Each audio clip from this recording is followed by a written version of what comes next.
Perfect. Okay, you guys, today we're going to talk about how gender stereotypes and tropes are everywhere. What are gender stereotypes? Stereotypes are stereotypes are men and women face in society that relate to the standard they are held, often expressed through what each gender are supposed to enjoy, wear, say, act, look like, stemming from societal norms. From common stereotypes, we get gender tropes in our media. The tropes we will cover today: the adorable misogynist, born sexy yesterday, the asexual Asian man, abduction as romance, and the spicy Latina. The adorable misogynist. This trope is a common cliche. Oh, I'm so sorry. This trope is a common cliche found in our media, most notably in the show Big Bang Theory. The adorable nerd is men who are not conventionally attractive, often labeled as nerdy or the nice guys. Their geeky version of masculinity comes off funny and sweet, which often makes their creepy and pervy and commonly misogynistic actions overlooked. So Big Bang Theory, all the characters like Howard, Leonard, Raj, and Stuart. Oh, and Stranger Things, Jonathan, he was peeping on Nancy, took photos of her undressing through the window, and people seem to skip over that part, but that was pretty weird. Okay, born sexy yesterday. This trope is especially common in sci-fi television and cinema. The cliche begins with a pretty woman who simply appears and attracts men unintentionally through her childlike innocence and naiveness. The woman almost always lack real-life experiences, hence the childlike essence, and present a very strong sex appeal, yet are completely unaware of their beauty. This trope thrives on an imbalance of power within men and women. Women needing constant guidance because they simply don't know, and men taking advantage of this.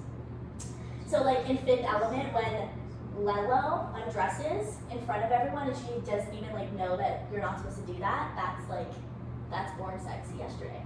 Or in Splash Madison, in Splash, when Madison walks naked through the crowded park in New York and all the men are coming up to her and taking photos of her, but she doesn't even get it. And 13 Going 30, a bit controversial, but this one is really born sexy yesterday because it's a 13-year-old in a 30-year-old's body being treated like a 30-year-old. A little weird. The asexual Asian man. This trope follows the emasculation and desexualization of Asian men. Cinema often marginalizes its Asian male characters to sidekicks or portrays them as undesirable and nerdy. This constant stereotype in our television pushes the common perception that Asian men are less masculine than other males. Asian men are often used as comic relief on screen, with a strong accent and broken English being the butt of the joke. So like Mr. Chow in Hangover, very much, or Long Duck Dong in the 1984 16 Candles, yes, or Han Lee in Two Broke Girls. Okay, abduction as romance.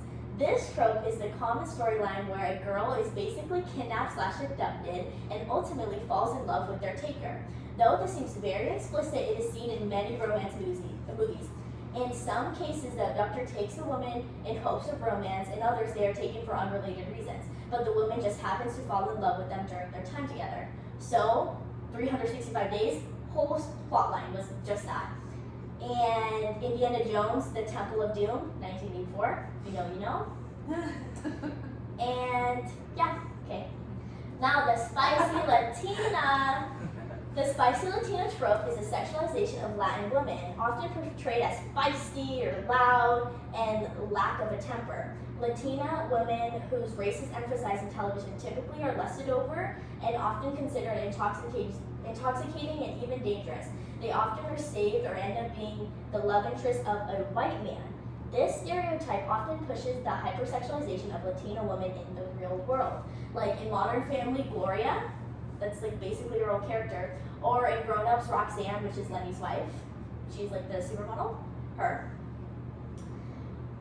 why these gender and race tropes are harmful. The few tropes we explore in the recent slides reinforce gender and race bias through the stereotypes they portray.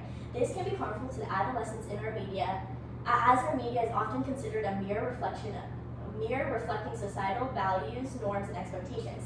Our culture values. The movies we watch have impacted on our perception and can often change our opinion. When the shows we watch convey the same stereotypes about gender or race, we will find ourselves implementing such stereotypes and judgments on our peers subconsciously.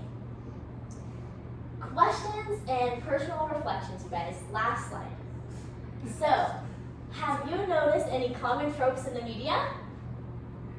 Yes. Yes, go ahead. Yes. The minority best friend.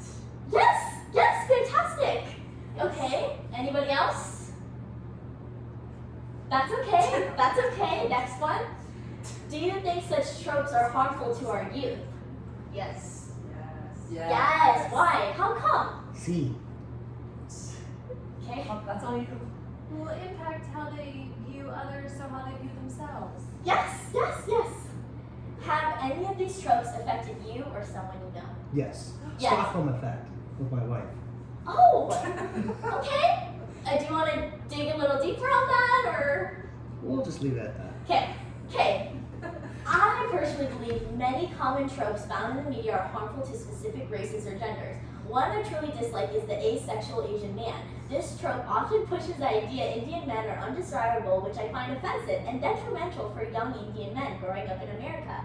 My brother has often expressed to me the hate he feels in the dating world because of his race, like being Indian deems one unattractive. This trope pushes the idea, which does no good for anyone and truly upsets me. Okay, guys. Thank you. Thank you. Thanks. Good job. Great work. Can I see a photo of your brother?